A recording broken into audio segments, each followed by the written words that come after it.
ಇಷ್ಟೆಲ್ಲ ಬೆಳವಣಿಗೆಗಳ ನಡುವೆ ವಿಧಾನಮಂಡಲ ಅಧಿವೇಶನ ಶುರುವಾಗಿದೆ. ಅಧಿವೇಶನದಲ್ಲಿ ಆಡಳಿತ ಪಕ್ಷ ಮತ್ತು ವಿಪಕ್ಷಗಳ ಮಾತಿನ ವಾಕ್ಸಮರ ಏನಾಗ್ತಿದೆ ಅಧಿವೇಶನದಲ್ಲಿ ಬನ್ನಿ ನೋಡೋಣ.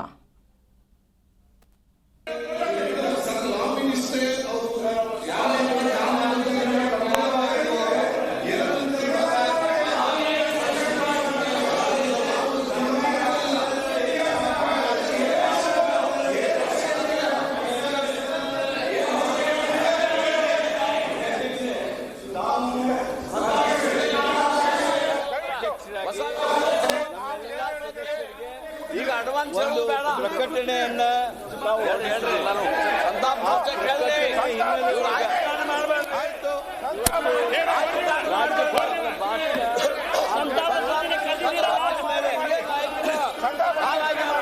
ಅದ್ರ ಬಗ್ಗೆ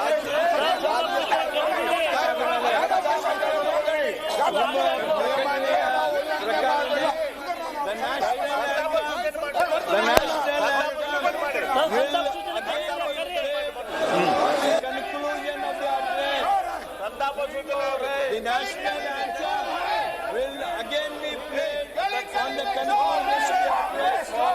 When the address was concluded, Congress His Excellency the Governor, he goes away and is that the right thing? How can he go without national anthem being sung? How can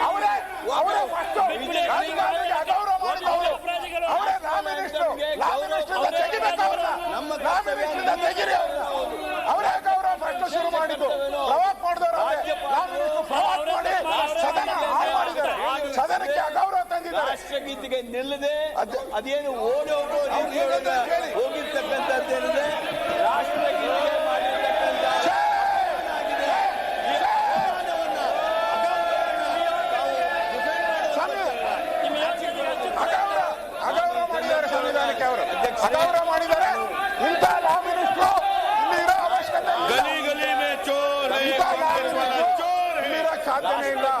ಅವಮಾನ ಮಾಡಿರ್ತಕ್ಕಂಥ ರಾಜ್ಯಪಾಲರು ತಕ್ಷಣ ತಾವು ಹೊಸ ಸಂಪ್ರದಾಯಕ್ಕೆ ಅವಕಾಶ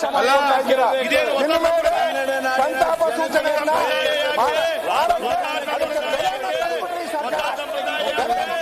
ಸರ್ಕಾರ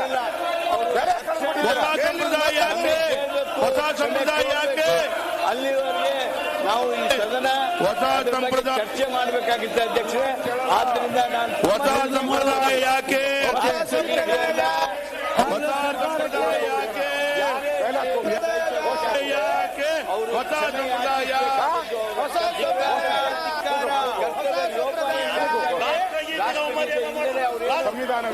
ಹೋಗಿದ್ದಾರೆ, ಬಿಟ್ಟು ಹೋಗಿದ್ದಾರೆ, ಓಡಿ ಹೋದ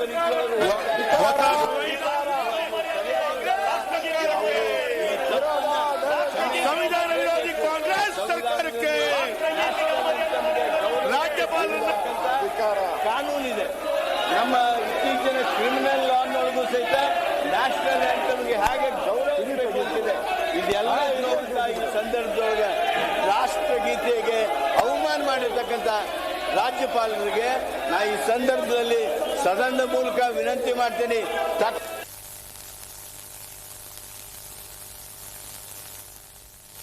ಕ್ರಮ ಕೇಳಿ, ಇಲ್ಲದೆ ಇದ್ರೆ ಇದು ನೆಟ್ಟಿಗಾಗೋದಿಲ್ಲ.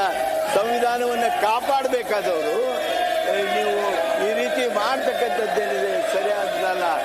ಈಗ ಅದನ್ನ ರಕ್ಷಣೆ ಅಥವಾ ಅದನ್ನು ಡಿಫೆಂಡ್ ಮಾಡ್ಕೊಳ್ತಕ್ಕಂಥ ನಿಮ್ಮ ಭಾವನೆ ಏನಿವೆ ರಾಷ್ಟ್ರಗೀತೆ ವಿರೋಧಿ ಭಾವನೆಗಳು ಅಂತೇಳಿ ಆಯ್ತು. ಮಾನ್ಯ ಮುಖ್ಯಮಂತ್ರಿಗಳು ಬಯಸ್ತೇನೆ. ಇದ್ರ ಬಗ್ಗೆ ತಾವು ಒಂದು ವಿಶೇಷವಾಗಿರ್ತಕ್ಕಂಥ ತಮ್ಮ ನಿರ್ಣಯವನ್ನು ಕೊಡಬೇಕಾಗ್ತದೆ. ಅದನ್ನು ಕೊಡಬೇಕು ಅಂತ ಹೇಳಿ ನಾನು ನಿಮ್ಮಲ್ಲಿ ಅರಿಕೆ ಮಾಡ್ಕೊತೀನಿ. ಮಾನ್ಯ ಮುಖ್ಯಮಂತ್ರಿ ಸಂತಾಪ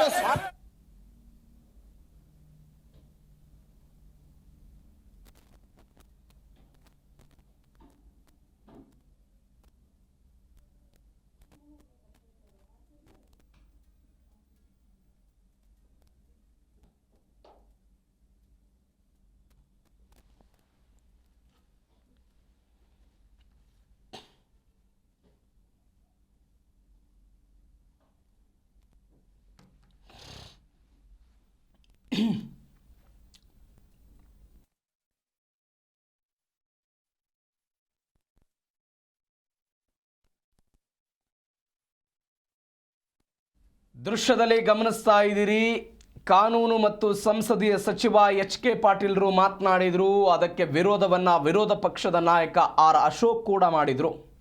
ಸಂತಾಪ ಸೂಚಕ ಆಗಬೇಕು. ಅಧಿವೇಶನ ಆರಂಭ ಆದ ತಕ್ಷಣ ಅದು ಆಗಿಲ್ಲ ಇದುವರೆಗೂ ಕೂಡ. ಇದೀಗಷ್ಟೇ ಸ್ಪೀಕರ್ ಸಿದ್ದರಾಮಯ್ಯನವರಿಗೆ ಹೇಳಿದ್ರು ಸಂತಾಪ ಸೂಚಕ ಅದನ್ನು ಮಂಡನೆ ಮಾಡಿ ಅಂತ.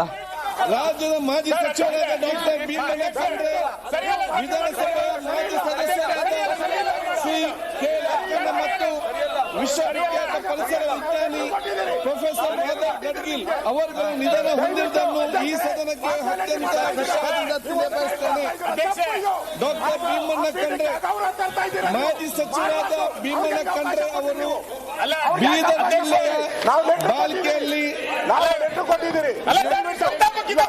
ದಿನಾಂಕ 8/1/1923 ಜನಿಸಿದ್ದು BA LLB ಪದವೀಧರರಾಗಿದ್ದ ಶ್ರೀಯುತರು ಕೆಲ ಕಾಲ ವಕೀಲರಾಗಿ ಕಾರ್ಯನಿರ್ವಹಿಸಿದರು. ಶಾಂತಿವರ್ಧಕ ಶಿಕ್ಷಣ ಸಂಸ್ಥೆ ಸ್ಥಾಪಿಸುವ ಮೂಲಕ ಗಡಿಭಾಗದ ಮಕ್ಕಳ ಶೈಕ್ಷಣಿಕ ಪ್ರಗತಿಗೆ ನಾಂದಿ ಹಾಡಿದ ಶ್ರೀಯುತರು ನೂತನ ಅನುಭವ ನಿರ್ಮಾಣ ಕಾರ್ಯದಲ್ಲಿ ತಮ್ಮನ್ನು ತೊಡಗಿಸಿಕೊಂಡು ಸ್ವತಃ ಕಲ್ಲು ಮಣ್ಣು ಹೊತ್ತು ಕಟ್ಟಡ ಕಾಮಗಾರಿಯನ್ನು ಪೂರ್ಣಗೊಳಿಸಿ ಸಹಕರಿಸಿದರು. ಬೀದರ್ನಲ್ಲಿ ನೆನೆಗುದ್ದಿಗೆ ಬಿದ್ದಿದ್ದ ಬೀದರ್ ಸಕ್ಕರೆ ಕಾರ್ಖಾನೆ ಮತ್ತು ಮಹಾತ್ಮ ಗಾಂಧಿ ಸಕ್ಕರೆ ಕಾರ್ಖಾನೆಯನ್ನು ಆರಂಭಿಸುವ ಮೂಲಕ ರೈತರಿಗೆ ನೆರವು ನೀಡಿದರು. 1946-47 ಅವಧಿಯಲ್ಲಿ ಸ್ವಾತಂತ್ರ್ಯ ಹೋರಾಟಕ್ಕೆ ಧುಮುಕಿದ ಶ್ರೀಯುತರು ನಂತರ ದಿನಗಳಲ್ಲಿ ಹೈದರಾಬಾದ್ ಕರ್ನಾಟಕ ವಿಮೋಚನೆಗಾಗಿ ವಿಚಾರಣಾ ಆಡಳಿತ ವ್ಯವಸ್ಥೆ ವಿರುದ್ಧ ಚಳವಳಿ ನಡೆಸಿ ಅಖಂಡ ಕರ್ನಾಟಕ ಉಳಿಯುವಲ್ಲಿ ಮಹತ್ತರ ಪಾತ್ರ ವಹಿಸುವ ಮೂಲಕ ಕರ್ನಾಟಕ ಏಕೀಕರಣ ರೂಪಿಸಿದೆ. 1963 ಬಾಲ್ಕಿ ಪುರಸಭೆಗೆ ಮೊದಲ ಚುನಾಯಿತ ಅಧ್ಯಕ್ಷರಾಗುವ ಮೂಲಕ ರಾಜ್ಯಕ್ಕೆ ಪ್ರವೇಶ ಶ್ರೀಯುತರು 1962ರಲ್ಲಿ ಬಾಲ್ಕಿ ವಿಧಾನಸಭಾ ಕ್ಷೇತ್ರದಿಂದ ಪ್ರಥಮ ಬಾರಿಗೆ 3ನೇ ವಿಧಾನಸಭೆ ಪ್ರವೇಶಿಸಿ ನಂತರ 4ನೇ ವಿಧಾನಸಭೆಗೆ 6ನೇ ವಿಧಾನಸಭೆ ಹಾಗೂ 7ನೇ ವಿಧಾನಸಭೆಗೆ ಅದೇ ಕ್ಷೇತ್ರದಿಂದ ಪುನರಾಯ್ಕೆಗೊಂಡ ಒಟ್ಟು 4 ಬಾರಿ ವಿಧಾನ ಸದಸ್ಯ ಸೇವೆ ಸಲ್ಲಿಸಿದರು. 1988 ಮತ್ತು 1994 2 ಬಾರಿ ವಿಧಾನ ಸದಸ್ಯರಾಗಿ ಕಾರ್ಯನಿರ್ವಹಿಸಿದ ಶ್ರೀಯುತರು ಸಾರಿಗೆ ಸಚಿವರಾಗಿ ಕಾರ್ಯನಿರ್ವಹಿಸಿದರು. ಕನ್ನಡ ಶಿಕ್ಷಣ ಜನಪದ ದೀಕ್ಷೆ ಪಡೆದ ಶ್ರೀಯುತರು ಉರ್ದು, ಪಾರ್ಸಿ, ಮರಾಠಿ ಮತ್ತು ಇಂಗ್ಲಿಷ್ ಭಾಷೆಗಳ ಮೇಲೆ ಹಿಡಿತ ಹೊಂದಿದ್ದರು. 30 ವರ್ಷಗಳ ಕಾಲ ಶಾಂತಿವರ್ಧಕ ಶಿಕ್ಷಣ ಸಂಸ್ಥೆ ಅಧ್ಯಕ್ಷ ಶ್ರೀಯುತರು ಅಖಿಲ ಭಾರತ ವೀರಶೈವ ಮಹಾಸಭಾ ರಾಷ್ಟ್ರ ಅಧ್ಯಕ್ಷರಾಗಿ ಸೇವೆ ಸಲ್ಲಿಸಿದರು. ಪ್ರಸ್ತುತ ಗೌರವಾಧ್ಯಕ್ಷರಾಗಿ ಸೇವೆ ಸಲ್ಲಿಸಿದ್ದರು. ಸುಮಾರು 6 ದಶಕಗಳ ಕಾಲ ರೈತ ಚಳವಳಿ, ಧಾರ್ಮಿಕ, ರಾಜಕೀಯ, ಶೈಕ್ಷಣಿಕ ಕ್ಷೇತ್ರ ಸೇರಿದಂತೆ ಸಮಾಜದ ವಿವಿಧ ರಂಗಗಳಲ್ಲಿ ತಮ್ಮನ್ನು ತೊಡಗಿಸಿದ ಶ್ರೀಯುತರು ರಾಜ್ಯಕ್ಕೆ ಅಪಾರ ಕೊಡುಗೆ ನೀಡಿದರು. ಸ್ವಾಸ್ಥಿಕ ಬದುಕು ರೂಢಿಸಿಕೊಂಡ ಮೃದು ಸ್ವಭಾವ ನೇರ ನಿಷ್ಠಾವಂತ ಸ್ವಾಭಿಮಾನದ ವ್ಯಕ್ತಿಯಾಗಿದ್ದರು. ಬಸವಣ್ಣವರಂತೆ ಬದುಕಬೇಕು, ಸಂಕಷ್ಟ ಎದುರಾದಾಗ ಛತ್ರಪತಿ ಶಿವಾಜಿ ಮಹಾರಾಜರಂತೆ ಹೋರಾಟ ಮಾಡಬೇಕೆಂದು ಗಟ್ಟಿ ದನಿಯಲ್ಲಿ ಪ್ರತಿಪಾದಿಸಿದರು. ಸತಾಯುಷಿ ಸ್ವಾತಂತ್ರ್ಯ ಹೋರಾಟಗಾರರು, ವೀರಶೈವ ಮಹಾಸಭಾದ ಧುರೀಣ ಹಿರಿಯ ಸಜ್ಜನ ರಾಜಕಾರಣ ಡಾಕ್ಟರ್ ಭೀಮಣ್ಣ ಖಂಡ್ರೆ ಅವರು ದಿನಾಂಕ 16/1/2026ರಂದು ನಿಧನ ಹೊಂದಿರುತ್ತಾರೆ. ಕೆ ಲಕ್ಕಣ್ಣ, ವಿಧಾನಸಭೆ ಮಾಜಿ ಸಚಿವರಾಗಿ ಕೆ ಲಕ್ಕಣ್ಣ ಅವರು ಕುಣಿಗಲ್ ತಾಲೂಕಿನ ಹೊಸೂರು ಗ್ರಾಮದಲ್ಲಿ ದಿನಾಂಕ 7/8/1946 ಜನಿಸಿದರು. ವೃತ್ತಿಯಲ್ಲಿ ಕೈಗಾರಿಕೋದ್ಯಮವಾಗಿದ್ದರು. ಸರಸ್ವತಿ ವಿದ್ಯಾನಿಕೇತನ ನಿರ್ದೇಶಕರಾಗಿ ಕಾರ್ಯನಿರ್ವಹಿಸಿದರು. 2 ಬಾರಿ ಬೆಂಗಳೂರು ಮಹಾನಗರ ಪಾಲಿಕೆ ಸದಸ್ಯ ಕಾರ್ಯನಿರ್ವಹಿಸಿದರು. ಸಾಮಾಜಿಕ ಕಳಕಳಿ ಹೊಂದಿದ ಶ್ರೀಯುತರು 1989ರಲ್ಲಿ ರಾಜಾಜಿ ನಗರದ ವಿಧಾನಸಭೆ 9ನೇ ಆಯ್ಕೆಯಾಗಿದ್ದರು. ಹಿರಿಯ ರಾಜಕಾರಣಿ ಕೆ ಲಕ್ಕಣ್ಣ ಅವರು ದಿನಾಂಕ 11/1/2026 ನಿಧನ ಹೊಂದಿರುತ್ತಾರೆ. ಪ್ರೊಫೆಸರ್ ಗಾರ್ಗಿ, ಪ್ರಖ್ಯಾತ ಪರಿಸರ ವಿಜ್ಞಾನಿ ಪ್ರೊಫೆಸರ್ ಮಾಧವ್ ಗಡ್ಗಿಲ್ ಅವರು ದಿನಾಂಕ 24/5/1942ರಲ್ಲಿ ಪುಣೆ ಜನಿಸಿದರು. ಜೀವಶಾಲ ಅವರು ಬೆಂಗಳೂರು ವಿಶ್ವವಿದ್ಯಾಲಯದ ಪ್ರಾಣಿ ಕ್ಷೇತ್ರದಲ್ಲಿ ಸ್ನಾತಕೋತ್ತರ ಪದವಿ ಹಾಗೂ ಹಾರ್ವರ್ಡ್ ವಿಶ್ವವಿದ್ಯಾಲಯದ ಗಣಿತ, ಪರಿಸರ ವಿಜ್ಞಾನ ಮತ್ತು ನಡವಳಿಕೆ ವಿಷಯದಲ್ಲಿ PhD ಪಡೆದಿದ್ದರು. 1973ರಲ್ಲಿ ಬೆಂಗಳೂರಿನ ಭಾರತ ವಿಜ್ಞಾನ ಸಂಸ್ಥೆ ಸೇರ್ಪಡೆಗೊಂಡು ಪರಿಸರ ಸಂಬಂಧಂತೆ ಬೆಂಗಳೂರಿನ ಭಾರತ ವಿಜ್ಞಾನ ಸಂಸ್ಥೆಯಲ್ಲಿ ಪಾರಂಪರಿಕ ವಿಜ್ಞಾನ ಕೇಂದ್ರ ಮತ್ತು ಸೆಂಟರ್ ಫಾರ್ ಥಿಯರಿಟಿಕಲ್ ಸ್ಟಡಿ ಸಂಸ್ಥೆಗಳು ಸ್ಥಾಪಿಸುವ ಮೂಲಕ ಭಾರತದಲ್ಲಿ ಆಧುನಿಕ ಪರಿಸರ ಸಂಶೋಧನಾ ಅಧ್ಯಯನಕ್ಕೆ ನಾಂದಿ ಆಡಿದರು. 10 ಹಲವಾರು ಸಂಸ್ಥೆ ಸ್ಥಾಪಿಸಿ ಬೆಳೆಸಿದ ಶ್ರೀಯುತರು ಗಡ್ಗಿಲ್ ಸಮಿತಿ ಎಂದೇ ಪ್ರಸಿದ್ಧವಾಗಿದ್ದ ಪಶ್ಚಿಮ ಘಟ್ಟಗಳ ತಜ್ಞರ ಅಧ್ಯಕ್ಷರಾಗಿದ್ದರು. ಪ್ರಧಾನಿಯವರು ವೈಜ್ಞಾನಿಕ ಸಲಹಾ ಮಂಡಳಿ, ರಾಷ್ಟ್ರೀಯ ಸಲಹಾ ಮಂಡಳಿ, ರಾಷ್ಟ್ರೀಯ ಹುಲಿ ರಸಾಯನ ಪ್ರಾಧಿಕಾರ ಸೇರಿದಂತೆ ರಾಷ್ಟ್ರೀಯ ಹಾಗೂ ಅಂತಾರಾಷ್ಟ್ರೀಯ ಮಟ್ಟದ ಉನ್ನತ ಸಮಿತಿಗಳಿಗೆ ಕಾರ್ಯನಿರ್ವಹಿಸಿದರು. ಲೇಖಕ ಹಾಗೂ ಅಂಕಣಕಾರರಾಗಿ ಗುರುತಿಸಿಕೊಂಡ ಶ್ರೀಯುತರು ಇಂಗ್ಲಿಷ್ ಮತ್ತು ಮರಾಠಿ ಪತ್ರಿಕೆಗಳಲ್ಲಿ ಅಂಕಣಗಳನ್ನು ಬರೆಯುವುದರ ಮೂಲಕ ಜೊತೆಗೆ 250 ಹೆಚ್ಚು ವೈಜ್ಞಾನಿಕ ಸಂಶೋಧನಾ ಪ್ರಬಂಧಗಳನ್ನು ಪ್ರಕಟಿಸಿದ್ದಾರೆ. ಪಶ್ಚಿಮ ಘಟ್ಟಗಳ ಸಂರಕ್ಷಣೆ ಕುರಿತಂತೆ ಅವರು ನಡೆಸಿದ ಪ್ರಯತ್ನಗಳಿಗಾಗಿ ಪರಿಸರ ಸಂಬಂಧಿಸಿದ ವಿಶ್ವಸಂಸ್ಥೆಯ ಅತ್ಯುನ್ನತ ಪ್ರಶಸ್ತಿಯಾದ ಚಾಂಪಿಯನ್ ಆಫ್ ದಿ ಅರ್ತ್ ಗೌರವಕ್ಕೆ ಭಾಜನರಾಗಿದ್ದು ಶ್ರೀಯುತರು ಪದ್ಮಶ್ರೀ, ಪದ್ಮಭೂಷಣ, ಶಾಂತಿ ಸ್ವರೂಪ ಭಟ್ನಗರ್ ವಿಜ್ಞಾನ ಮತ್ತು ತಂತ್ರಜ್ಞಾನ ಪ್ರಶಸ್ತಿ, ವಿಕ್ರಮ ಸಾರಾಭಾಯಿ ಪ್ರಶಸ್ತಿ, ಕನ್ನಡ ರಾಜ್ಯೋತ್ಸವ ಪ್ರಶಸ್ತಿಯ 10 ಹಲವು ಪ್ರಶಸ್ತಿಯಾಗಿದ್ದರು. ಖ್ಯಾತ ಪರಿಸರವಾದಿ, ವಿಜ್ಞಾನಿ, ಜೀವ ವೈವಿಧ್ಯದ ಪಶ್ಚಿಮ ಘಟ್ಟಗಳ ರಕ್ಷಕ ಪ್ರೊಫೆಸರ್ ಮಾಧವ್ ಗಡ್ಗಿಲ್ ಅವರು ದಿನಾಂಕ 7/1/2026 ನಿಧನ ಹೊಂದಿರುತ್ತಾರೆ. ನೀವು ಖಂಡಿತವಾಗಿ ಅವಕಾಶ ಮಾಡಿ ಕೊಟ್ಟೇ ಕೊಡ್ತೇನೆ. ಮಾನ್ಯ ಮುಖ್ಯಮಂತ್ರಿಗಳು ಇದು ಮುಗಿಲಿ.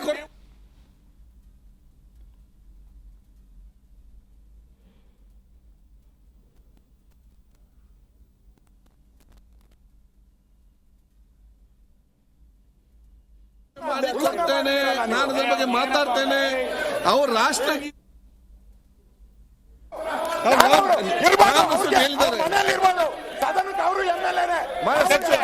ಮಾನ್ಯ ಮುಖ್ಯಮಂತ್ರಿಗಳು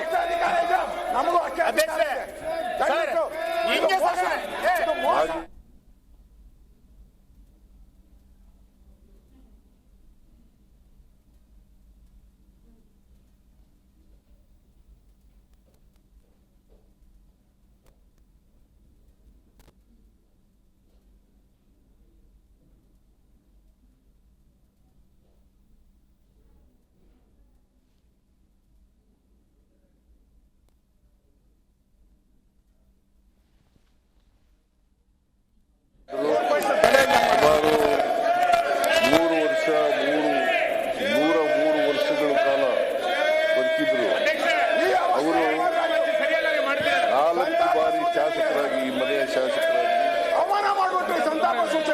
2 ಬಾರಿ ವಿಧಾನ ಪರಿಷತ್ತಿನ ಸದಸ್ಯರಾಗಿ, ಒಮ್ಮೆ ಮಂತ್ರಿಯಾಗಿ ಕೆಲಸ ಮಾಡಿದ್ದಾರೆ. ಅವರು ಬಹಳ ಆರೋಗ್ಯ ಮತ್ತು ಶಿಕ್ಷಣ ಎರಡರಲ್ಲೂ ಕೂಡ ಹೆಚ್ಚು ಪ್ರಾತಿನಿಧ್ಯವನ್ನು ಹೊಂದಿಸಿದವರು. ಆಮೇಲೆ 1953ರಲ್ಲಿ ಬಾಲ್ಕಿ ಪುರಸಭೆಯ ಅಧ್ಯಕ್ಷರಾಗಿದ್ದರು. ಆಮೇಲೆ 62ರಲ್ಲಿ MLA ಆದರು. ಅಲ್ಲಿಂದ ಬಹಳ ಪ್ರಮುಖವಾಗಿ ಬಹಳ ನೇರ ನುಡಿಯ ಸ್ವಾಭಿಮಾನದ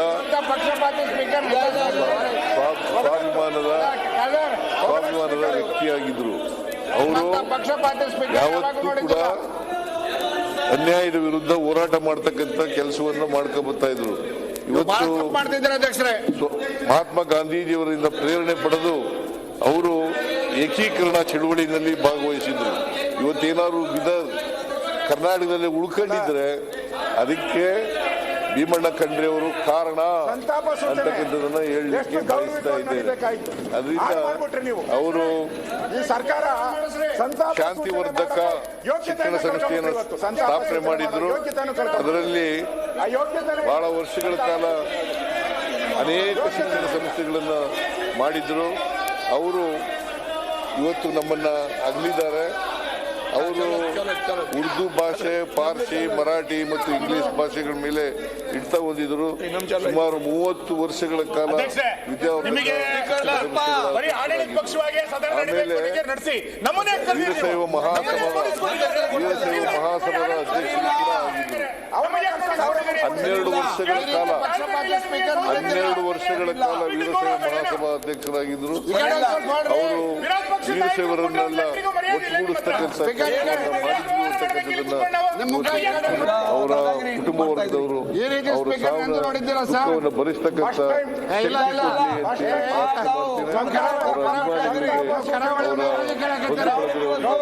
ಅವ್ರಿಗೆಲ್ಲರಿಗೂ ಕೂಡ ತಾವು ದುಃಖ ಭರಿಸ್ತಕ್ಕಂಥದ್ದು ಅವರ ಆತ್ಮಕ್ಕೆ ಶಾಂತಿ ದೊರಕಲಿ ಅಂತೇಳಿ ಚಿರಶಾಂತಿಯನ್ನು ಬಯಸಿ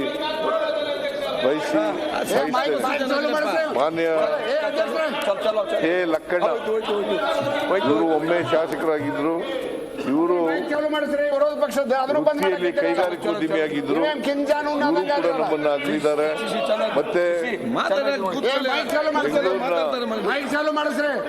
ಬೆಂಗಳೂರಿನ ನಗರ ಪಾಲಿಕೆಯಲ್ಲಿ ಸದಸ್ಯರಾಗಿದ್ರು ಕೂಡ ಒಮ್ಮೆ. ಅಂತೆಯವರು ಇವರು ನಮ್ಮನ್ನು ಅಗಲಿದ್ದಾರೆ. ಅವರ ಆತ್ಮಕ್ಕೆ ಚಿರಶಾಂತಿ ದೊರಕಲಿ ಅಂತೇಳಿ ನಾನು ಪ್ರಾರ್ಥನೆಯನ್ನು ಮಾಡ್ತೇನೆ. ಮಾಧವ ಗಾಡ್ಗೀಳ್, ಪ್ರೊಫೆಸರ್ ಮಾಧವ ಗಾಡ್ಗೀಳ್ ಅವರು ಪ್ರಖ್ಯಾತ ಪರಿಸರ ವಿಜ್ಞಾನಿ. ಅವರು 42ರಲ್ಲಿ ಪುಣೆನಲ್ಲಿ ಜನಿಸಿದ್ರು. ಅವರಿಗೆ ಪದ್ಮಶ್ರೀ, ಪದ್ಮಭೂಷಣ ಪ್ರಶಸ್ತಿಗಳು ಸಿಕ್ಕಿದ್ದು. ಶಾಂತಿ ಸ್ವರೂಪ್ ಭಾಟ್ನಗರ್ ವಿಜ್ಞಾನ ಮತ್ತು ತಂತ್ರಜ್ಞಾನ ಪ್ರಶಸ್ತಿ, ವಿಕ್ರಮ್ ಸಾರಾಭಾಯ್ ಪ್ರಶಸ್ತಿ, ಕನ್ನಡ ರಾಜ್ಯೋತ್ಸವ ಪ್ರಶಸ್ತಿ ಸೇರಿದಂತೆ 10 ಹಲವು ಪ್ರಶಸ್ತಿಗಳು ಭಾಜನರಾಗಿದ್ದರು. ಅವರು ನಮ್ಮನ್ನ ಅಗಲಿದ್ದಾರೆ. ಅವರ ಆತ್ಮಕ್ಕೂ ಕೂಡ ಚಿರಶಾಂತಿ ದೊರಕಲಿ ಅಂತೇಳಿ ಪ್ರಾರ್ಥನೆ ಮಾಡಿ ಅಭಿಮಾನಿಗಳಿಗೆ, ಅವರ ಕುಟುಂಬ ವರ್ಗದವರಿಗೆ ಅವರ ಸಾವಿನ ದುಃಖವನ್ನು ಭರಿಸ್ತಕ್ಕಂಥ ಶಕ್ತಿ ಕೊಡ್ಲಿ ಅಂತೇಳಿ ಪ್ರಾರ್ಥನೆಯನ್ನು ಮಾಡ್ತೀನಿ. ಈಗ ಪ್ರತಿಪಕ್ಷ ಒಂದು ಸೆಕೆಂಡ್, ಈಗ ತಾವಿಬ್ಬರು ಚರ್ಚೆ ಇದೆ. ಈಗ ಅದು ಇಷ್ಟು ತನಕ ಆಗಲಿಲ್ಲ, ಒಬ್ಬಿಚ್ಚರ ಮುಂಚೆ ಚರ್ಚೆ ಬರಲಿಲ್ಲ ಅಂತೆಲ್ಲ ಹೇಳಿದಿರಿ. ನಾನು ಹೇಳಿದ ಕೇಳಿ ಅಪ್ಪ ಹೇಗಾಗ್ತದೆ ಅಂತ ಹೇಳಿದೆ ನೀವು. ನಾನು ಹೇಳಿದ ಸ್ವಲ್ಪ ಕೇಳಿ ಈಗ ನೀವು. ಆಯ್ತು, ನಾನು ಹೇಳಿದ ಕೇಳಿ ಇವರೇ ನೀವೀಗ. ಆಯ್ತು, ಈಗ ಯಾಕೆ ಒಂದು ಸೆಕೆಂಡ್ ಕೇಳಿ. ಆಯ್ತು, ಒಂದು ಸೆಕೆಂಡ್ ಕೇಳಿ. ಈಗ ಇಲ್ಲಿ ನಿಮ್ಮ ನೋಡಿ, ಒಂದು ಸೆಕೆಂಡ್ ಇವರೇ ಅಲ್ಲ ನೋಡಿ, ಅಲ್ಲಲ್ಲ ನೀವು ಅವ್ರಿಗೆ ಲಾ ಮಿನಿಸ್ಟರ್ ಅಂತ ಅವಕಾಶ ಕೊಟ್ರಿ. ನಾನು ವಿರೋಧ ಪಕ್ಷ ನಾಯಕನಂತ ನನಗೂ ಅವಕಾಶ ಕೊಡಬೇಕು. ಅವ್ರಿಗಿಂತ ನನಗೂ ರೆಸ್ಪಾನ್ಸಿಬಿಲಿಟಿ, ಅವ್ರಿಗಿಂತ ಜಾಸ್ತಿ ರೆಸ್ಪಾನ್ಸಿಬಿಲಿಟಿ ಇದೆ ನನಗೆ. ಈಗ ಅವರೇ ಅಪರಾಧಿಗಳು. ಗವರ್ನರ್ಗೆ ಅವಹೇಳನ ಮಾಡಿರೋದ್ರಲ್ಲಿ ಮೊದಲ ಅಪರಾಧಿ ಅವರೇ. ಅಪರಾಧಿ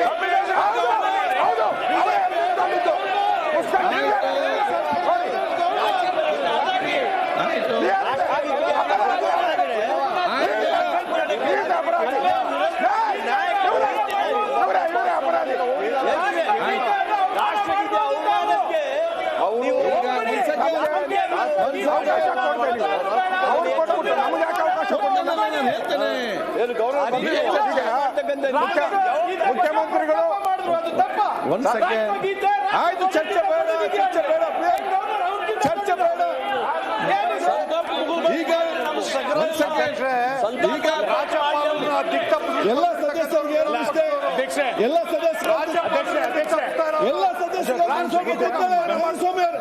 ಒಂದು ಸೆಕೆಂಡ್ ಕೇಳಿ. ಒಂದು ಸೆಕೆಂಡ್. ಈಗ ನೋಡಿ, ಒಬ್ಬರಿಗೊಬ್ಬರು ಸಹಕಾರ ಕೊಟ್ಟು ಚೆನ್ನಾಗಿ ನಡೆಸಲಿಕ್ಕೆ ಇವತ್ತೆಲ್ಲ ಸಹಕಾರ ಕೊಡ್ಬೇಕು. ಸಮಸ್ಯೆ ಬಂದ ಆಯ್ತು, ಈಗ ಸಮಸ್ಯೆ ಬಗೆ ಆಯ್ತು. ಒಂದು ಸೆಕೆಂಡ್ ಮಾತೊಂದು ಅವಕಾಶ ಕೊಡಿ. ಒಂದು ಸೆಕೆಂಡ್ ಇಲ್ಲಿ, ಒಂದು ಸೆಕೆಂಡ್. ನೀವೆಲ್ಲ ಹಿರಿಯರು ಯಾಕೆ ನೀವು ಹೇಳ್ತೀರಿ? ಗೌರವಾನ್ವಿತ ಅಧ್ಯಕ್ಷರೇ, ನಾವು ಪರಸ್ಪರ ಸಹಕಾರ ಕೊಡ್ತೇವೆ. ನೀವು ಆ ಕಡೆ ಹೊಳೆದವ್ರು ನಮ್ಮ ಕಡೆ ಹೊಳೆ ನೋಡುದಿಲ್ಲ. ಇಲ್ಲಿ ಬಂದು ಬರ್ತೇವೆ ಬಿಡ್ರಿ. ಸುನಿಲ್, ಒಂದು ಸೆಕೆಂಡ್. ಇಲ್ಲಿ ಸೀನಿಯರ್ಸ್ ಮಾತಾಡ್ತಾರೆ, ಯಾಕೆ ಒಂದು ಸೆಕೆಂಡ್. ಈಗ ನೋಡಿ, ಈಗ ಒಂದು ಪಾವಿತ್ರ್ಯತೆ ಅಭಿವೃದ್ಧಿ ಕಾರ್ಯಕ್ರಮ ನಡೀತಾ ಇದೆ. ಒಂದು ಎರಡನೇ ಸಂದರ್ಭದಲ್ಲಿ ಅಲ್ಲಿಗೆ ಸಂತಾಪ ಸಂಬಂಧಪಟ್ಟಿಗೆ ಬಂದಾಗ ಕಾನೂನು ಸಚಿವರು ಕೆಲವು ಮಾತಾಡೋ ವಿಚಾರ ಅಂತ ಹೇಳಿ ಎಲ್ಲದಕ್ಕಿಂತ ಮಿಗಿಲಾಗಿ ರಾಷ್ಟ್ರಗೀತೆ ಇರುವಂತದ್ದು, ಅದರ ಬಗ್ಗೆ ಅವರು ಹೇಳಿ. ಒಂದು ಸೆಕೆಂಡ್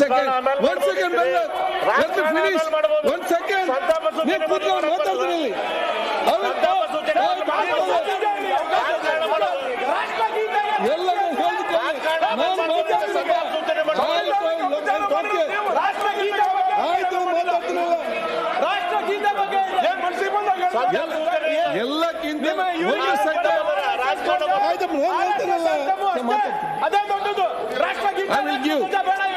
ಈಗ ಒಂದು ಸೆಕೆಂಡ್ ಅವರೇ, ಯಾಕೆ ಜಾರ್ಜ್ ಅವರೇ, ನೀವೆಲ್ಲ ಚರ್ಚೆ ಮಾಡಿ ಕೇಳಿದ್ದೇನೆ. ನಿಮ್ದೀಗೇನಿದೆ, ಅಬ್ಯುಚರಿ ಮುಂಚೆ ನೀವು ಯಾಕೆ ಬೇಗ ತಗೊಳ್ಬಿಟ್ಟು ಇಷ್ಟು ತನಕ ಯಾರು ಕೂಡ ತಗೊಳ್ಳಿಲ್ಲ, ಚರ್ಚೆ ಅಬ್ಯುಚರಿ ಮುಂಚೆ ಯಾರಿಗೂ ಚರ್ಚೆ ಮಾಡಲಿಲ್ಲ, ಇದು ನೀವು ಸರಿಯಲ್ಲ, ನೀವು ನಿಯಮ ಉಲ್ಲಂಘಿಸಿದ್ದೀರಂತ ನೀವೆಲ್ಲ ಚರ್ಚೆ ಮಾಡಿ ಮೇಯ್ನ್ ವಿಚಾರ ಮೇಯ್ನ್ ಇರುವುದು ಅಲ್ಲಿಗ ಅಲ್ವಾ. ನಾನೇ ಅಲ್ಲ, ನನ್ನ ತಂದೆ ಶಾಸಕರಾಗಿದ್ದರು, ಅವ್ರು ಸೆಟ್ಟಿಂಗ್ ಮ್ಯಾನ್ ತೀರಿ ಹೋದರು, ಅವರ ಸಂತಾಪ ಆಗೋ ಕೂಡ ಸಬ್ಜೆಕ್ಟ್ ಚರ್ಚೆ ಆಯಿತು. ನೀವು ತಗೊಳ್ಳಿ ಇಷ್ಟೇಲಿ ರೆಕಾರ್ಡಲ್ಲಿ sitting member of the house ಅವರಿಗೆ ಸಂತಾಪ ಸೂಚನೆ ಮಾಡೋ ಮುಂಚೆ ಕೂಡ ಚರ್ಚೆ ಆಯಿತು. ಅದು ಇಲ್ಲ ಅಂತ ಒಂದು ಸನ್ನಿವೇಶ ಏನೋ ಚರ್ಚೆ ಆಗ್ತದೆ. ಈಗ ವಿಚಾರ ಏನಿದೆ, ನಾನು ನಿಮ್ಗೇನು ಕೊಟ್ಟಿದ್ದೀನಿ ನೀವು ಅರ್ಥ ಆಯ್ತು. ಸಂತಾಪ ಸೂಚನೆಗಿಂತ ಮುಂಚೆ ವಿಷಯಗಳನ್ನು ತಗೊಳ್ಬೇಡಿ ಅಂತ ನಾವು ಹೇಳ್ತಾ ಇದ್ವಿ. ನೀವು ತಗೊಂಡಿದ್ದೀರಿ ಅಂತ ಹೇಳಿದ್ರು. ನೀವು ಮಾನ್ಯ ಕಾನೂನು ಸಚಿವರ ವಿಷಯವನ್ನ ತೆಗೆದುಕೊಂಡ ನಂತರ ಮಾನ್ಯ ವಿರೋಧ ಪಕ್ಷದ ನಾಯಕರ ಮಾತನ್ನು ಕೂಡ ಕೇಳಬೇಕು. ವಿರೋಧ ಪಕ್ಷದ ನಾಯಕರ ಮಾತನ್ನು ಕೇಳಲಿಕ್ಕೆ ತಯಾರಾಗದಲ್ಲೇ ದಿಢೀರ್ ಅಂತೇಳಿ ಸಂತಾಪ ಸೂಚನೆ ಮಾಡಿದ್ರೆ ಹೆಂಗೆ? ಒಂದು. ಎರಡನೇದು, ಮಾನ್ಯ HK ಪಾಟೀಲ್ರು ಕಾನೂನು ಸಚಿವರು ರಾಷ್ಟ್ರಗೀತೆಗೆ ಅಪಮಾನ ಮಾಡಿದ್ರು ಅಂತ ರಾಜ್ಯಪಾಲರ ಬಗ್ಗೆ ಉಲ್ಲೇಖ ಮಾಡಿದ್ರು. ಇದೇ ಕಾಂಗ್ರೆಸ್ ಪಾರ್ಟಿ ಹುಬ್ಬಳ್ಳಿಯಲ್ಲಿ ರಾಷ್ಟ್ರಧ್ವಜನ ಹಾರಿಸಲಿಕ್ಕೆ ಬಿಡ್ಲಿಲ್ಲ. ನಾಚಿಕೆ ಆಗಬೇಕು ಇವರಿಗೆ.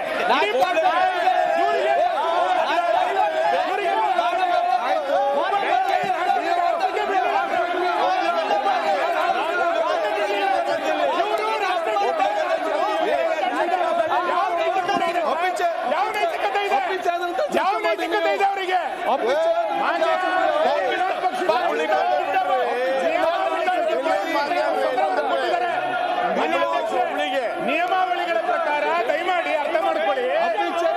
ಮಾನ್ಯ ಅಧ್ಯಕ್ಷ ಸರ್, ಮಾನ್ಯ ಅಧ್ಯಕ್ಷ ಸರ್, ಒಂದು ನಿಮಿಷ ಸರ್. ಮಾನ್ಯ ಅಧ್ಯಕ್ಷ, ನಿಯಮಾವಳಿ ಪ್ರಕಾರ ನೀವು ಹೇಳ್ತಾ ಇದ್ದೀರಿ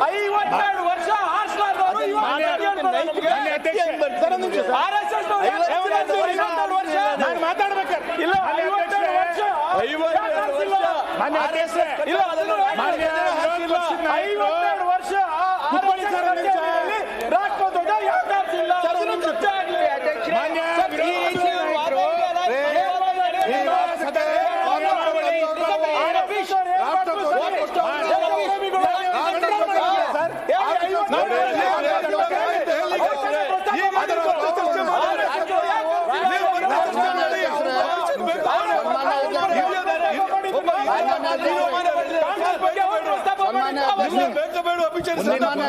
ಒಂದು ಸದನದ ಹಿರಿಯ ವರ್ಷ ತೀರೋಗಿದ್ದಾರೆ. ಅವ್ರು ಏನ್ ಬೇಕಾದ್ರೂ ಮಾತಾಡ್ತಾರೆ. ನಿಮ್ಗೆ ಬೇಕಾ ಬೇಡ? ನಿಮ್ಗೆ ಸಂತಾಪ ಬೇಕಾ ಬೇಡ? ಯಾಕೆ ಮಾತಾಡ್ತೀರಿ? ಅವ್ರು ಮಾತಾಡ್ಲಿ, ನೀವ್ ಯಾಕೆ ಮಾತಾಡ್ತೀರಿ? ಸಂತಾಪ ಸೂಚನೆ ಬೇಕಾ ಬೇಡವಾ ಹೇಳಿ? ಅವ್ರು ಚರ್ಚೆ ಮಾಡ್ತಾರೆ. ನಿಮ್ಗೆ ಬೇಕಾ ಬೇಡವಾ?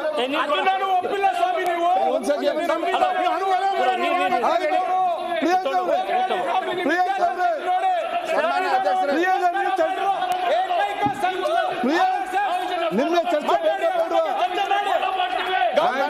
ನೀವು ಮತ್ತೆ ಚರ್ಚೆ ಮಾಡಿ. ಈಗ ಪ್ರತಿಪಕ್ಷ ನಾಯಕರು ನಿಂತಿದ್ದಾರೆ, ಮತ್ತೆ ಚರ್ಚೆ ಮಾಡಿ. ಒಂದೇ ನಿಮಿಷ. ಸನ್ಮಾನ್ಯ ಅಧ್ಯಕ್ಷ, ನಾವು ಸತೀಶ್ ಸನ್ಮಾನ್ಯ ಅಧ್ಯಕ್ಷರೇ, ಸನ್ಮಾನ್ಯ ಸದನ ಸುರಳಿತವಾಗಿ ನಡೀಬೇಕಂತಂದ್ರ ನನ್ನ ಆತ್ಮೀಯ ಸ್ನೇಹಿತ ಗ್ರಾಮೀಣಾಭಿವೃದ್ಧಿ ಸಚಿವರನ್ನ ನೀವು ಮೊದಲೇ ಕಂಟ್ರೋಲ್ನಾಗ ಇಡ್ರಿ. ನಿಮ್ಮ ಆತ್ಮೀಯ ಸ್ನೇಹಿತ ನೀವೇ ಕಂಟ್ರೋಲ್.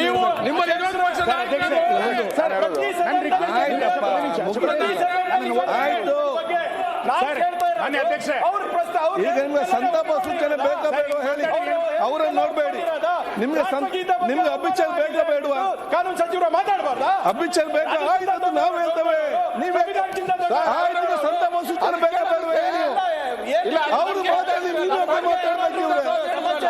ಅಲ್ಲ, ನೀವು ಕೂತ್ಕೊಳ್ಳಿ. ನೀವೇ ಮಾತಾಡ್ಬೇಕು. ನಿಮ್ಗೆ ಸಂತಾಪ ಸೂಚನೆ ಬೇಕಾ ಬೇಡವಾ? ಒಂದು ಹಿರಿಯರು 127 ಆದಂತ ಹಿರಿಯ ನಾಯಕರು ನಮ್ಮ ನಗಲಿದ್ದಾರೆ.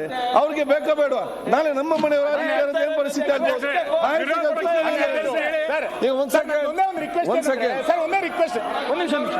ನಂದು ಒಂದೇ ಒಂದು ರಿಕ್ವೆಸ್ಟ್ ಏನಂದ್ರೆ, ಸರ್ ಪ್ರದೀಪ್ ಈಶ್ವರ್ ಸರ್, ನೀವು ಅಸೆಂಬ್ಲಿಗೆ ಬಂದದ್ದು ಸಂತೋಷ. ಅದು ಈ ರೀತಿಯದ್ದು ನೀವು ಕೂತ್ಕೊಳ್ಳಿ. ಪ್ರದೀಪ್ ಅವರೇ, ಪ್ರದೀಪ್ ಸರ್, ನಂದು ಒಂದೇ ಒಂದು ರಿಕ್ವೆಸ್ಟ್ ಏನಂದ್ರೆ, ನೀವು ಪ್ರದೀಪ್ ಅವರೇ ಅದ್ರ ಬಗ್ಗೆ ನಿಯಮ 27 ಉಲ್ಲೇಖ ಓಕೆ ಈಗ ಒಂದ್ ಸೆಕೆಂಡ್ ಪ್ರದೀಪ್ ಈಶ್ವರ್ ಎಂತ ಸಮಸ್ಯೆ ಹೇಳಿ ಮಾರ ಅಲ್ಲ ಅಧ್ಯಕ್ಷರೇ, ರಾಷ್ಟ್ರಗೀತೆ ಬಗ್ಗೆ ಮಾತಾಡಲಿಕ್ಕೆ ಬೇರೆ ಚರ್ಚೆ ತೆಗಿತಾರೆ. ಸಭಾಧ್ಯಕ್ಷರೇ, ಅವ್ರ ಕೈಗೆ ಕಬ್ಬಿಣ ಕೊಡಿ ಸಭಾಧ್ಯಕ್ಷರೇ, ನಿಯಂತ್ರಣ ಮಾಡಿ ಅಂತ ವಿನಂತಿಸ್ತೇನೆ ಸಭಾಧ್ಯಕ್ಷ. ಅವರ ಕೈ ಕಬ್ಬಿಣ, ನಿನ್ಗೆ ಒಂದು ಹಗ್ಗ ಕೊಡ್ಬೇಕು. ಕೊಡಿ ಸಭಾಧ್ಯಕ್ಷರೇ. ಸನ್ಮಾನ್ಯ ಅಧ್ಯಕ್ಷರೇ, ವಿರೋಧ ಪಕ್ಷ ನಾಯಕರು 3 ಮಂದಿ ಆಗ್ಬಿಟ್ರೆ ಸನ್ಮಾನ್ಯ ಅಧ್ಯಕ್ಷರೇ, ನಾನು ಈ ರಾಜ್ಯಪಾಲರ ಭಾಷಣ ಆದಮೇಲೆ ರಾಜ್ಯಪಾಲರು ಹೋಗ್ಬೇಕಾದ್ರೆ ಅವ್ರಿಗೆ ಆಗಿರೋ ಅಗೌರವದ ಬಗ್ಗೆ ನಾನು ಅಫಿಷಿಯಲ್ ಆಗಿ ನಿಮಗೆ ಒಂದು ಪತ್ರವನ್ನು ಕೊಟ್ಟಿದ್ದೀನಿ. ನಾನು ಸಂತಾಪ ಸೂಚನೆ ಆದಮೇಲೆ ನೀವು ಅದಕ್ಕೆ ಅವಕಾಶ ಕೊಡ್ಬೋದಾಗಿತ್ತು, ಅಥವಾ ಸಂತಾಪ ಸೂಚನೆ ಮಾಡೋ ಮುಂಚೆನೂ ಈ ಥರ ಘಟನೆಗಳು ನಡೆದಿದೆ ಅಂತ ನೀವು ಹೇಳಿದ್ದೀರಾ, ಕೊಡ್ಬೇಕಾಯ್ತು. ನಾನು ಕೊಟ್ಟಿದ್ದೀನಿ. ನಾನು ಅಪೀಲ್ ಮಾಡಿದವನು. ನಾನು ಅಪೀಲ್ ಮಾಡಿದವ್ರಿಗೆ ನೀವು ಕೊಡ್ದಿರಾ, ಅಪೀಲ್ ಮಾಡದೇ ಇರೋರಿಗೆ ನೀವು ಅವಕಾಶ ಕೊಡ್ತೀರಲ್ಲ. ಇರ್ಬೋದು, ಅವ್ರು ಲಾ ಮಿನಿಸ್ಟರ್ ಆದ್ರೆ ಏನು ಸ್ಪೆಷಲ್ ಕ್ಯಾಟಗರಿ ಏನಿಲ್ಲ ಅವ್ರಿಗೆ. ಎಲ್ಲರೂ ಒಂದೇ, ಇಲ್ಲಿರೋರೆಲ್ಲರೂ ಕೂಡ ಎಲ್ಲರೂ ಒಂದೇ. ಎಲ್ಲ MLAಗಳಿಗೂ ಅದೇ ಗೌರವ ಇರೋದು. ಅವ್ರಿಗೂ ಒಂದೇ ಓಟ್ ಇರೋದು, ನನಗೂ ಒಂದೇ ಓಟ್ ಇರೋದು. ಇಲ್ಲಿ ನಾನು ಬಿಡ್ರಿ, ಓಲಿ MLAಗಳು ನೀವೇ ಮಾತಾಡಬೇಡಿ. ಈಗ ಸನ್ಮಾನ್ಯ ಅಧ್ಯಕ್ಷರೇ, ನಾನು ಪತ್ರದಲ್ಲಿ ಏನು ಕೊಟ್ಟಿದ್ದೀನಿ ಅಂದ್ರೆ ಪೇಜ್ 13 ನಮ್ಮ ಕರ್ನಾಟಕ ವಿಧಾನಸಭೆಯ ಕಾರ್ಯವಿಧಾನ ಮತ್ತು ನಡವಳಿಕೆ ನಿಯಮಗಳು ನಾವೇ ಮಾಡಿರೋದು. ಅದರಲ್ಲಿ 13ನೇ ಇದರಲ್ಲಿ 27ನೇ ಕಲಮಲ್ಲಿ ರಾಜ್ಯಪಾಲರ ಭಾಷಣದ ಅವಧಿಯಲ್ಲಿ ಅನುಸರಿಸಬೇಕಾದ ಕ್ರಮ, ಸಂವಿಧಾನದ 175 ಅಥವಾ 176ನೇ ಅನುಚ್ಛೇದದ ಮೇರೆಗೆ ವಿಧಾನಮಂಡಲದ ಉಭಯ ಸದನಗಳು ಸಭೆ ಸೇರುವಾಗ ಅಥವಾ 175ನೇ ಅನುಚ್ಛೇದದ ಮೇರೆಗೆ ವಿಧಾನಸಭಾ ಸದಸ್ಯರು ಮಾತ್ರ ಸಭೆ ಸೇರುವಾಗ ರಾಜ್ಯಪಾಲರ ಭಾಷಣದ ಅವಧಿಯಲ್ಲಿ ಯಾರೇ ಸದಸ್ಯರು ಯಾವುದೇ ಭಾಷಣ ಮಾಡುವ ಮೂಲಕ ಅಥವಾ ಯಾವುದೇ ಕ್ರಿಯಾಲೋಪವೆತ್ತಿ ರಾಜ್ಯಪಾಲರ ಭಾಷಣಕ್ಕೆ ಮುಂಚಿತವಾಗಲಿ ಅಥವಾ ತರುವಾಯವಾಗಲಿ ರಾಜ್ಯಪಾಲರ ಭಾಷಣಕ್ಕೆ ಅಡ್ಡಿ ಉಂಟು ಮಾಡತಕ್ಕದ್ದಲ್ಲ. ಅಥವಾ ಆಯ್ತು, ಗೊತ್ತಿದೆ, ಅವ್ರು ಉದ್ದಾರಲ್ಲ. ಅಥವಾ ಪುಸ್ತಕ ಇದೆ, ಪುಸ್ತಕದಲ್ಲಿ ಓದ್ಕೊಳ್ಳಿ. ನಾನು ಸ್ಪೆಲ್ಲಿಂಗ್ ನಾನು ತಪ್ಪು ಹೇಳಿರ್ತೀನಿ ಅಂತ ಅವರು ಅದು ಓದ್ಕೊಳ್ಳಿ ಬೇಕಾದ್ರೆ. ಅಥವಾ ಆಯ್ತು ಬಾಲಕೃಷ್ಣ, ಯಾಕೆ ಸುಮ್ಮನೆ ವಿಘ್ನವನ್ನು ಉಂಟು ಮಾಡತಕ್ಕದ್ದಲ್ಲ. ಮತ್ತು ಅಂತ ಅಡ್ಡಿಯನ್ನು ಅಥವಾ ವಿಘ್ನವನ್ನು ಸದನದ ಆದೇಶದ ತೀವ್ರ ಉಲ್ಲಂಘನೆ ಎಂದು ಪರಿಗಣಿಸಿ ವಿಧಾನಸಭೆಯ ಮುಂದಿನ ಉಪವೇಶನದಲ್ಲಿ ಸಭಾಧ್ಯಕ್ಷರು ಆ ಬಗ್ಗೆ ವ್ಯವಹರಿಸತಕ್ಕದ್ದು ಅಂತ ಕ್ಲಿಯರ್ ಆಗಿದೆ. ಅಂದ್ರೆ ಏನು ಅವ್ರನ್ನ ಕ್ರಮ ಆಗಬಾರ್ದು ಅಂತ ಹೇಳಿ. ದಯವಿಟ್ಟು ಕೂತ್ಕೊಳ್ಳಿ.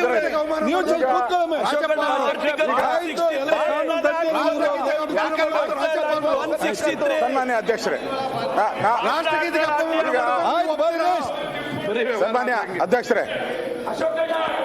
ಸನ್ಮಾನ್ಯ ಅಧ್ಯಕ್ಷರೇ, ಈಗ ಆ ಬಾಲಕೃಷ್ಣನು ಗಲಾಟೆ ಮಾಡಿದೆ, ಅವ್ರ ಮೇಲೆ ಕ್ರಮ ಆಗ್ಬೇಕು. ಅವ್ರದೇ ಫಸ್ಟ್ ಅಪರಾಧಿ. ಅವ್ರನ್ನೇ ಮಾಡಿದಿರಿ ನಾವು. ಸ್ಪೀಕರ್ ಮಾಡಿ ಅಧ್ಯಕ್ಷರೇ. ನಾನು ನಿಮ್ಮ ಹತ್ರ ಹೇಳುವಂತದ್ದು ಅಧ್ಯಕ್ಷರೇ, ಬಾಲಕೃಷ್ಣ ಅವರು ಕೂತ್ಕೊಳ್ಳಿ. ಅಧ್ಯಕ್ಷರೇ, ಅವ್ರು ತುಂಬಾ ನೀವೇ ಕೂತ್ಕೊಳ್ಳಿ. ಅಧ್ಯಕ್ಷರೇ, ಇಲ್ಲಿ ಆಯ್ತು, ನಾನೇ ಹೇಳೋದು, ನೀನ್ ಮಾಡಿರೋದೇ ನಾನು ಹೇಳಿರೋದು. ಬಾಲಕೃಷ್ಣ ಅವರೇ,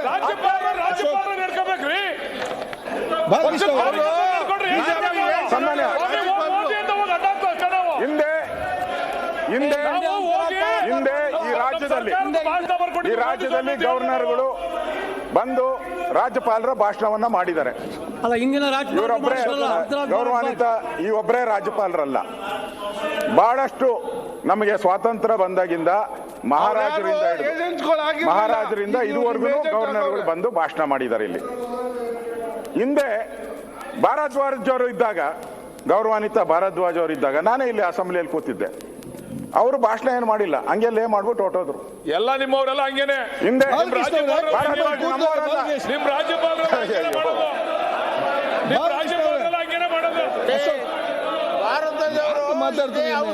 ಭಾರದ್ವಾಜ್ ಕಾಂಗ್ರೆಸ್ ಅವರಪ್ಪ, ಕಾಂಗ್ರೆಸ್ ಲಾ ಮಿನಿಸ್ಟರ್ ಆಗಿದ್ರು.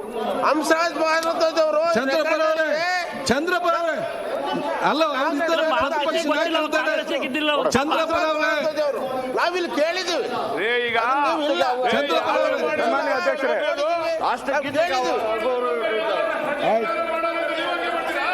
ಬಾಲಕೃಷ್ಣ ಅವ್ರು ಚರ್ಚೆ ಮಾಡಬೇಡಿ ನೋಡಿ. ನಮ್ಗೊಂದು ಈಗ confusion, ವಿರೋಧ ಪಕ್ಷ ನಾಯಕರು ನೋಡಿ, ಯಾರಂತ. ಪ್ರತಿಪಕ್ಷ ನಾಯಕರಿಗೆ ಅವ್ರಿಗೆ ಒಂದು ಅಧಿಕಾರ ಇರ್ತದೆ. ಕೂತ್ಕೊಳ್ಳಿ ಗೋಪಾಲಕೃಷ್ಣ, ಅಲ್ಲ, ಅಲ್ಲ, ಗೋಪಾಲಕೃಷ್ಣ ಕೂತ್ಕೊಳ್ಳಿ, ನಾನು ಅವ್ರು ಹೇಳೋದು- ಮಾತಾಡಿ ಮುಗಿಸ್ಲಿ. ಅವರೊಬ್ಬರೇ ಅಂತಲ್ಲ, ಹಿಂದೆ ಗೌರವಾನ್ವಿತ ಖುರ್ಷಿದ್ ಆಲಂ ಖಾನ್ ಅವರು ಕೂಡ ಗವರ್ನರ್ ಆಗಿದ್ರು ಇಲ್ಲಿ. ಅವರು ಕೂಡ ಗವರ್ನರ್ ಆಗಿದ್ರು. ಅವರು ಕೂಡ ಇಲ್ಲಿ ಲೇ ಮಾಡಿಬಿಟ್ಟು ಹೋಗಿದ್ದಾರೆ. ಅದರಲ್ಲೇನು ತಪ್ಪು ಅಂತ ಏನಿಲ್ಲ. ನಾನು ನಿಮಗೆ ಮಂಡನೆ ಮಾಡಿದ್ದಾರೆ, ಅವ್ರು ಮಂಡನೆ ಮಾಡಿ ಥ್ಯಾಂಕ್ಸ್ ಹೇಳಿ ಹೋಗಿದ್ದಾರೆ. ಅವರು ಇದಕ್ಕೆ ಸಂಬಂಧಪಟ್ಟಂತೆ, ಈ ವಿಚಾರಕ್ಕೆ ಸಂಬಂಧಪಟ್ಟಂತೆ ವೆಸ್ಟ್ ಬೆಂಗಾಲಿನ ಹೈಕೋರ್ಟನು ಕೂಡ ಈ ಥರದ ಸಮಸ್ಯೆ ಬಂದಾಗ ಅಲ್ಲಿ ಕೋರ್ಟ್ ಆದೇಶನ ಮಾಡಿದೆ. ನಾನು ಸುಪ್ರೀಂ ಕೋರ್ಟ್ ಆದೇಶನ ನಾನು ಓದಿದ್ದೀನಿ. ಸುಪ್ರೀಂ ಕೋರ್ಟ್ ಆದೇಶನು, ಸುಪ್ರೀಂ ಕೋರ್ಟಲ್ಲಿ ಹಿಂದೆ ಏನಿತ್ತು, ಜವಾಹರ್ಲಾಲ್ ನೆಹರು ಪ್ರಧಾನಮಂತ್ರಿ ಇದ್ದಾಗ ಬಹಳಷ್ಟು ರಾಜರುಗಳು, ಅವತ್ತು ಯಾರ್ಯಾರು ರಾಜರುಗಳು ಅವರವ್ರ ರಾಜ್ಯಗಳನ್ನು ಕೊಟ್ಟರು, ಅವ್ರನ್ನೆಲ್ಲ ಗವರ್ನರ್ ಮಾಡಿದ್ರು. ನಮ್ಮಲ್ಲೂ ಹಾಗೆ ಮಾಡಿತ್ತು. ಅವರು ರಾಜ್ಯಪಾಲರು ಆಗಿ ಬಂದ್ಬಿಟ್ಟು ಮೊದಲನೇ ಲೈನ್ ಓದ್ಬಿಟ್ಟು ಹೊರಟೋಗಿದ್ದಾರೆ. ಇದು ಸುಪ್ರೀಂ ಕೋರ್ಟ್ಗೂ ಹೋಗಿದೆ. ಸುಪ್ರೀಂ ಕೋರ್ಟ್ ಕ್ಲಿಯರ್ ಆಗಿ ಹೇಳಿದ್ದಾರೆ, ನಾವು ಈ ವಿಚಾರವಾಗಿ ನಾವು ಅವರಿಗೆ ಯಾವುದೇ ಆದೇಶಗಳನ್ನು ಕೊಡಲ್ಲ ಅಂತ ಹೇಳಿದ್ದಾರೆ, ಸ್ಪಷ್ಟವಾಗಿ ಹೇಳಿದ್ದಾರೆ. ಅದರ ದಾಖಲೆಗಳೆಲ್ಲ ಇದೆ. ನಾವು ಇವರೆಲ್ಲ ಹೇಳಿದ್ದಾರೆ ಸಂವಿಧಾನದ ವಿರೋಧಿ, ಅದೇನೋ ಪದ ಹೇಳಿದ್ದಾರೆ. 175, 176, 176ರಲ್ಲಿ ಏನು ಹೇಳಿದೆ? ಅಲ್ಲ, 170 ಏನು ಹೇಳಿದೆ? ನೀವು ಓದಬೇಕು ಅಂತ ಹೇಳಿದೆ ಹೊರತು ಕಡ್ಡಾಯವಾಗಿ ಓದಬೇಕು ಅಂತ ಏನಿಲ್ಲ. ಅದರಿಂದ ಈಗ ಅವರು ಏನು ಹೇಳಿದಾರೋ ಅದನ್ನ ಸಂವಿಧಾನದ ಪ್ರಕಾರ ಹೇಳಿದ್ದಾರೆ. ಅವ್ರಿಗೆ ಇವತ್ತು ನೀವು ಅವ್ರಿಗೆ ಲಾ ಮಿನಿಸ್ಟರ್ ಎದ್ಬಿಟ್ಟು ಅಡೆತಡೆ ಮಾಡಬಾರ್ದು ಅಂತ ಇದೆ. ಅವರು ಎದ್ದಾಗ ಅವರು ಮಾತಾಡುವಾಗ ಯಾರು ಅಡೆತಡೆ ಮಾತಾಡಬಾರ್ದು ಅಂತ ಇದೆ, ಸ್ಪಷ್ಟವಾಗಿದೆ. ಲಾ ಮಿನಿಸ್ಟರ್ ಹೆಂಗ್ ಮಾತಾಡಿದ್ರು? ಲಾ ಮಿನಿಸ್ಟರ್ ಎದ್ದು ಅದಕ್ಕೆ ಅಡೆತಡೆ ಮಾಡಿದ್ರಲ್ಲ, ಈಗ ಅವ್ರ ಮೇಲೆ ಕ್ರಮ ಆಗ್ಬೇಕು. ಲಾ ಮಿನಿಸ್ಟರ್ ಮೇಲೆ ಕ್ರಮ ಆಗ್ಬೇಕು. ಅವ್ರ ಮೇಲೆ ವಿಡಿಯೋ ಇದೆ, ನಾನು ಕಳ್ತೀನಿ ನಿಮ್ಮ ಹತ್ರ. ದೇಶ ಪೂರ್ತಿ ವಿಡಿಯೋ ಓಡಾಡ್ತಾ ಇದೆ, ಎಲ್ಲಾ ಚಾನಲ್ಗಳು ವಿಡಿಯೋ ಅವ್ರನ್ನ ಅಡ್ಡ ಹಾಕಿರೋದು, MLA ಬೈದಿರೋದು, ಅವ್ರನ್ನ ಧಿಕ್ಕಾರ ಕೂಗಿರೋದು, ಇದೆಲ್ಲ ನನ್ನ ಹತ್ರ ವಿಡಿಯೋ ಇದೆ. ಅದು ಸ್ಪಷ್ಟವಾಗಿದೆ. ಇಲ್ಲಿ ರೂಲ್ ಬುಕ್ ಅಲ್ಲಿ ಸ್ಪಷ್ಟ ಆಗಿದೆ. ಈ ರೂಲ್ ಬುಕ್ ಅಲ್ಲಿ ಇರೋದ್ರನ್ನ ಅವ್ರ ಮೇಲೆಲ್ಲ ಕ್ರಮ ಆಗ್ಬೇಕು. ನೀವು ಕ್ರಮ ಮಾಡಿಲ್ಲ ಅಂದ್ರೆ ಅವರೇನೋ ತಪ್ಪು ಮಾಡಿದ್ದಾರೆ ಇಲ್ಲ, ಮತ್ತೆ ಯಾಕೆ ಅವ್ರಿಗೆ ನೀವು ಅಗೌರವ ಮಾಡ್ತೀರಾ? ರೂಲ್ ಬುಕ್ ಅಲ್ಲಿ ಸ್ಪಷ್ಟವಾಗಿದೆ. ಅದರಿಂದ ದಯವಿಟ್ಟು ನೀವು ಇದರ ಬಗ್ಗೆ ಕ್ರಮ ತೆಗೆದುಕೊಳ್ಬೇಕು ಅಂತ ಆಗ್ರಹವನ್ನು ಮಾಡ್ತೀರಿ. ಇದನ್ನ ನೀವು ಇವತ್ತೇ ತಗೊಂಡ್ರೆ ಸರಿ, ನಾಳೆನೇ ತಗೊಂಡ್ರೆ ಸರಿ, ಇದ್ರ ಬಗ್ಗೆ ನೀವು ಸ್ಪಷ್ಟೀಕರಣ ಕೊಡ್ಬೇಕು. ಸದಸ್ಯರು ಕೂತ್ಕೊಳ್ಳಿ, ಚರ್ಚೆ ಬೇಡ, ಚರ್ಚೆ ಬೇಡ, ಕೂತ್ಕೊಳ್ಳಿ ಪ್ಲೀಸ್. ಈಗ ಈಗ ನೋಡಿ, ಸುನೀಲ್ ಬೇಡ ಸರ್, ಒಂದೇ ನಿಮಿಷ. ಹಿಂದೆ ನಮ್ಮ ಸದಸ್ಯರು ಅನುಚಿತ ವರ್ತನೆ ಮಾಡಿದ್ರು ಅನ್ನೋ ಕಾರಣಕ್ಕೆ ಇದೇ HK ಪಾಟೀಲ್ರು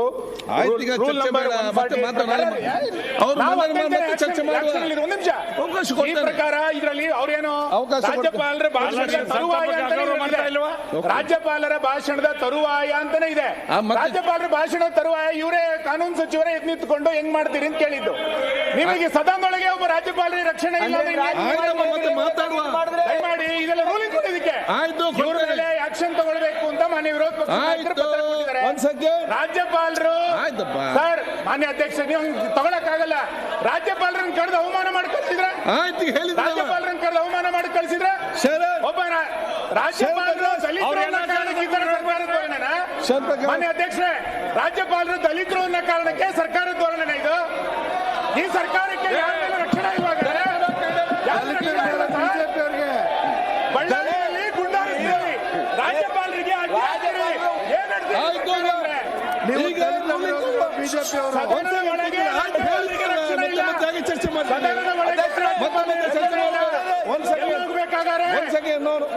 ಯಾರಿಗೆ ನೋಡಿ ಆಯ್ತು. ಈಗ ಮಾತಾಡ್ದು 1 ಸೆಕೆಂಡ್. ನಾನೀಗ ರೂಲಿಂಗ್ ಹೇಳಿ ಸುಮ್ಮನೆ ಕೂತ್ಕೊಳ್ಳಿ. ಈಗ 1 ಸೆಕೆಂಡ್. ಈಗ